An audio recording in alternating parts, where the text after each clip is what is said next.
Moi! Mä olen Pauli Poranen. Mä olen Ivalo Media Creative Agencyn konsernin johtaja. Mut nyt mä olen todella huolissani. Suomalainen markkinointi on millä tahansa mittarilla mitattuna kriisissä. Brändi. Puhutaan hetki siitä, miten sä ymmärrät brändin. Suomessa brändi on ymmärretty täysin väärin.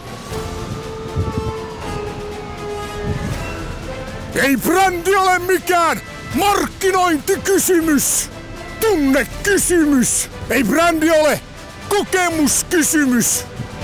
Mikä se sitten on?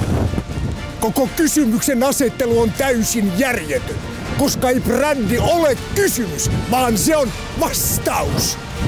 Ja tämä asia on jokaisen suomalaisen yrityspäättäjän ymmärrettävä, jos me halutaan Suomi nousuun.